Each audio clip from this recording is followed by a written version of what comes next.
Innal hamdalillah, alhamdulillahi wassalatu wassalamu ala Rasulillah wa ala alihi wa sahbihi wa man tabi'ahum bi ihsanin ila yaumiddin.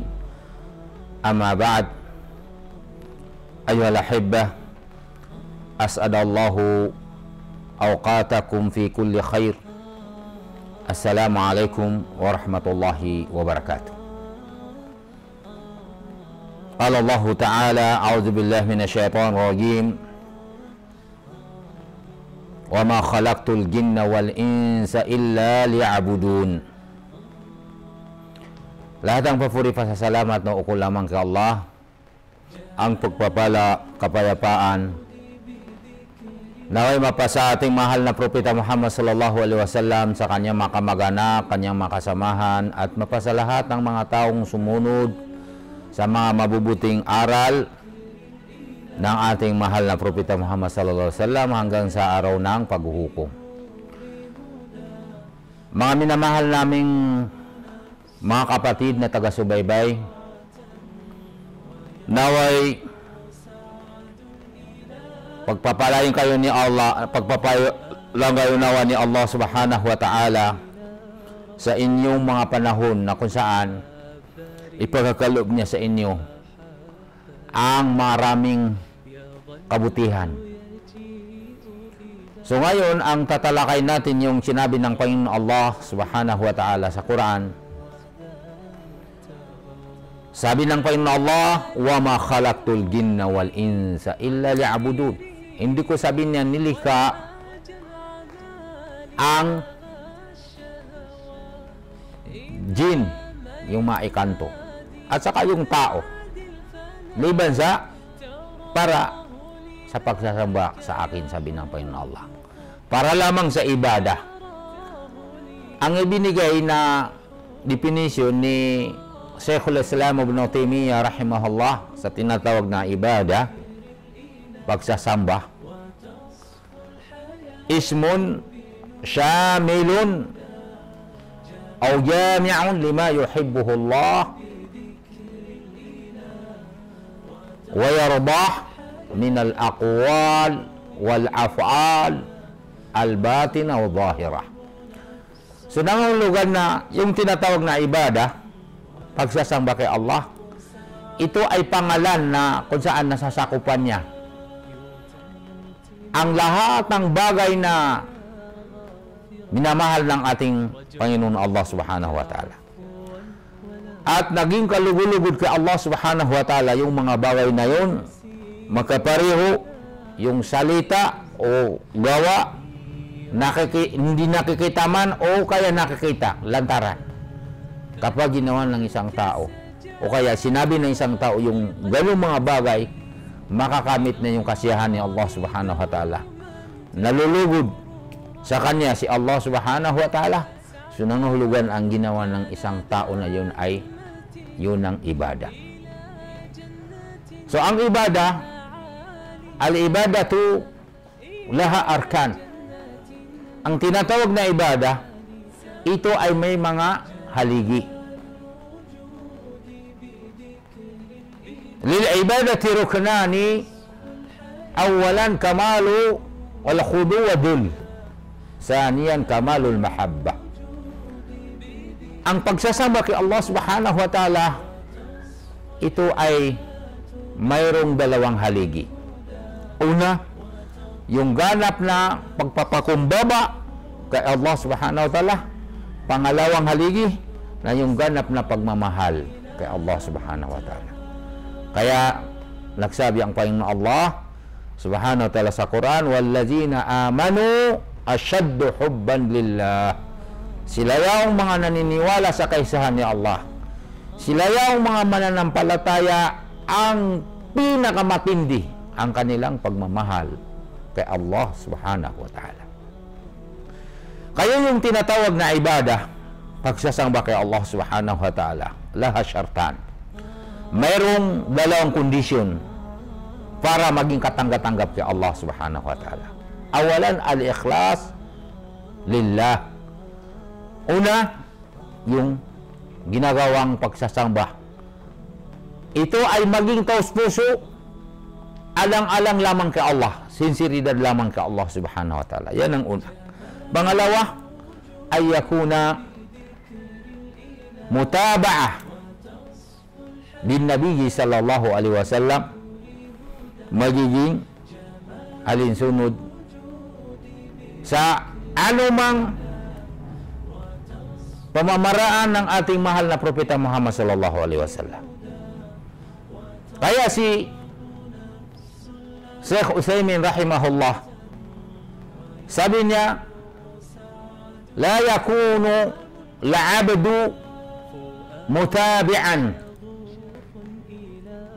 illa idza qtada bisyar'i fi sittati umur. Ang sabi ni Sheikh Utsaimin rahimahullah, sabi niya, hindi kailanman, sabi niya, hindi magiging ang isang alipin ni Allah subhanahu wa ta'ala bilang tagasunod ni Propeta Muhammad sallallahu alaihi wasallam hanggang sa hindi niya magampanan na yung batas ng Islam, pamamaraan ng Islam ay maging alisunod sa anim na bagay na ito na mga sumusunod na ating babanggitin. Awalan, ay yakuna min jinsi ma amara bihi syara'. Una, magiging yung bagay na yaon ay kasintulad ng uri na ipinagutos ng pananampalatayang Islam. Masalan, al-udhiyah takunu min bahimatil an'am.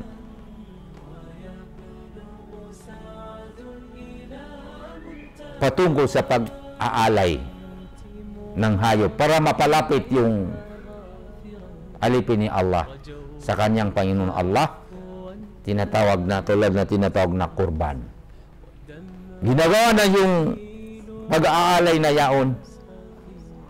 Kakatay ka ng isang hayop para ikaw ay mapalapit sa Panginoon Allah subhanahu wa ta'ala. Kaya ang nabanggit na dapat iaalay para sa Allah na mga hayop ay tatlong uri. Una, min bahimatil an'am, dun sa mga hayop na yaon na pwede yun ang kakatayin bilang pang-alay sa Panginoon Allah. Una yung katulad na kaljamal, tulad na yung kamilyo,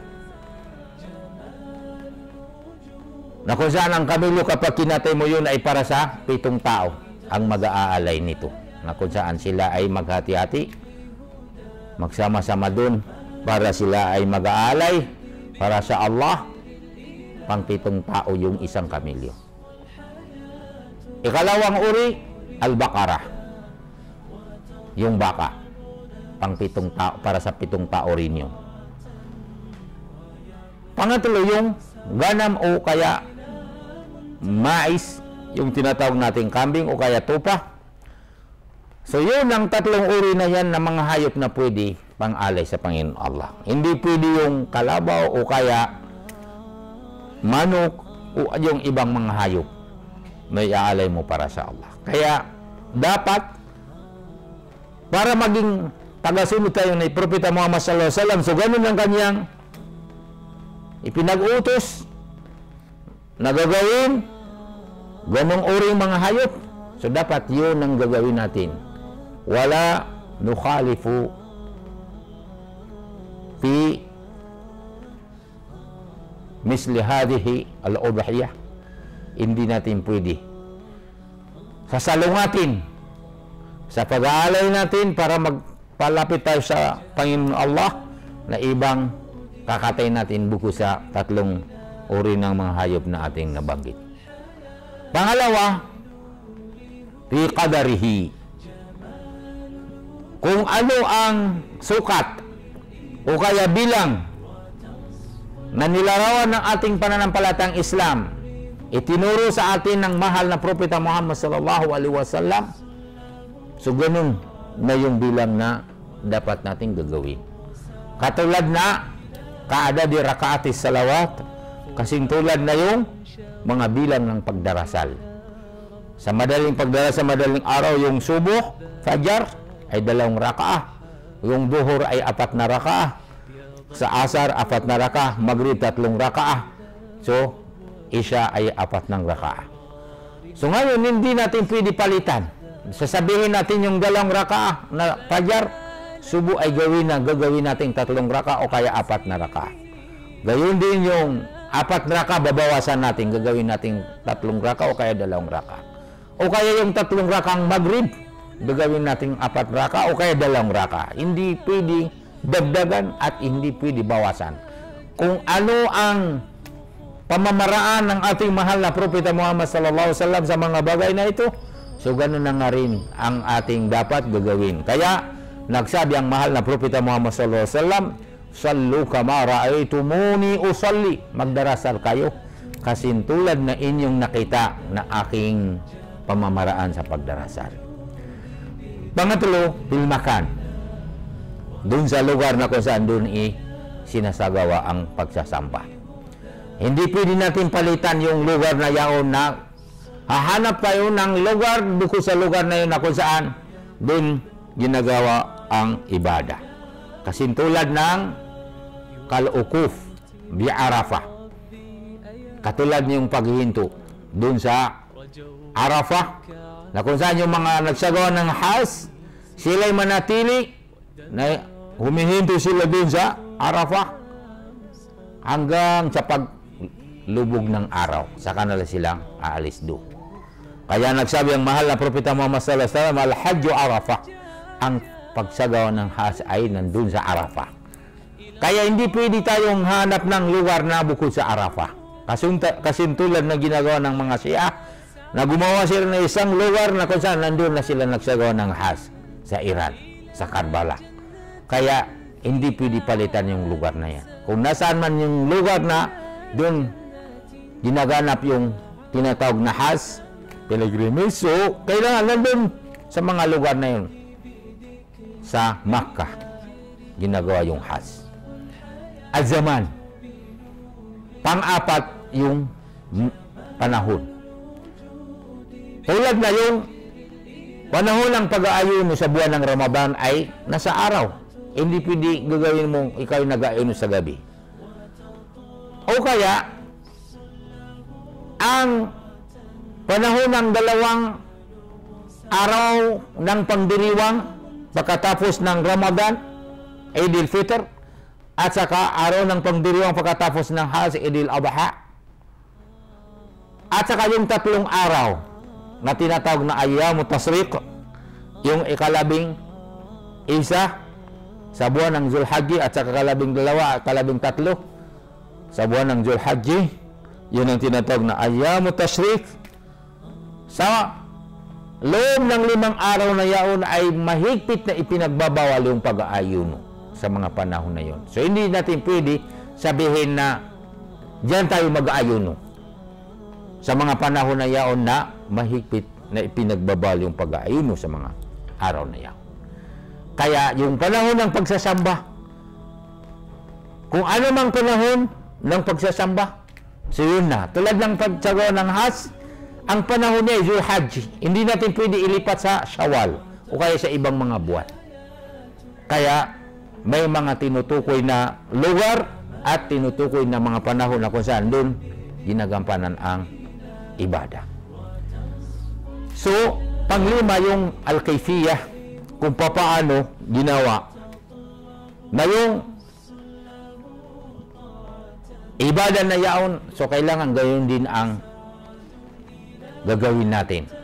Tulad sa buwan ng Ramadan, ito ay ibada ang pag-aayuno sa araw ng buwan ng Ramadan. So, hindi pwede tayo ay mula gabi pa, tayo ay nag-ayuno, tuloy-tuloy na hanggang dumating sa araw. So, hindi na tayo nagsuhor, tuloy-tuloy na yung pag-aayuno natin hanggang dumating ng gabi, pati gabi, tayo ay nag-ayuno. Ang pag-aayuno ay mula sa pagsikat ng bukang liwayway, tinatawag na Fajar Sadiq. So, hanggang sa paglubog ng araw. So, yun ang panahon ng pag-aayuno. May mga pamamaraan ito. Kaya, gayon din yung pag-ablution. Mayroong pamamaraan yung pag-ablution.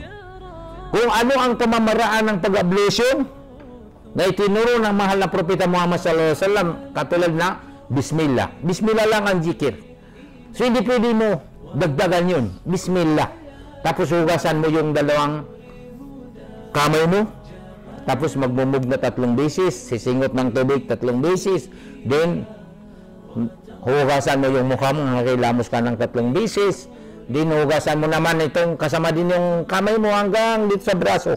3 beses. Kanan ang unahin. Tapos, kaliwa na naman ang susunod doon. Tapos, 1 beses naman yung paghaplos ng tubig sa ulo. Papunta dito sa likod. Tapos, ibalik na naman sa harap. 1 beses lang yun. Sabay, yung ano mo, ihaplos mo sa tainga mo. Yung iba, hinahugasan naman yung kanyang leg. So, wala na yun. Hindi ganun lang pamamaraan ng mahal na propeta Muhammad sallallahu alaihi wasallam sa pag-ablution. At saka yung paghugas sa buko-bukong paa, kasama din yung likod ng buko-bukong paa. So, hinuhugasan yun. So, yun ang iniingatan. Minsan, hindi na hugasan yung itong likod ng braso, nakatago. Minsan, hindi nababasa yun. At saka yung sa bandang likod ng tainga ng paa. So, minsan, hindi nababasa yun. Kaya, si Propeta Muhammad sallallahu alaihi wasallam nagbigay siya ng babala. Sabi niya, wailul lil aqab. Ang wail, matinding parusa, kapahamakan, o kaya napakatinding parusa sa kabilang buhay. So, kasakit-sakit na parusa. Kanino? Para sa mga nag-ablution na hindi nababasa yung likod ng tainga na kanilang buko-bukong paa.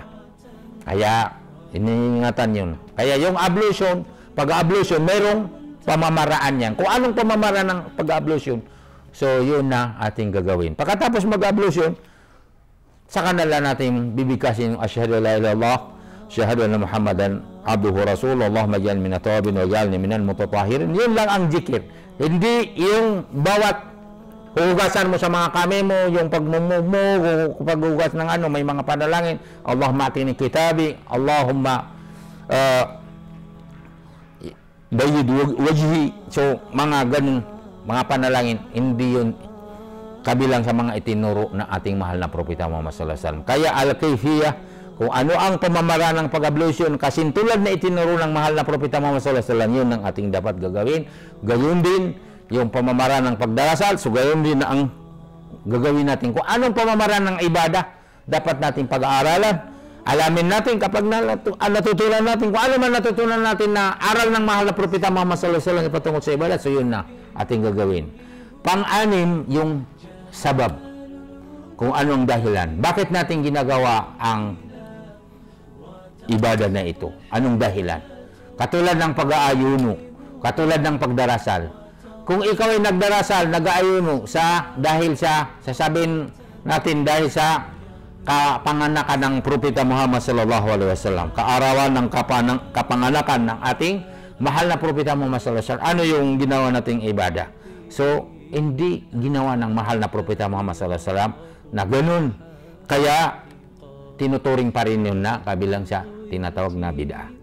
Kaya, itong 6 na bagay na ating nabanggit, ayon sa sinabi ni Sheikh Uthaymin, Muhammad Salih Al-Uthaymin rahimahullah, so sabi niya, hindi maging ganap na tagasunod sa mga pamamaraan ng mahal na propeta Muhammad sallallahu alaihi wasallam, alipin niya Allah hanggang hindi niya magampanan yung 6 na nabanggit natin.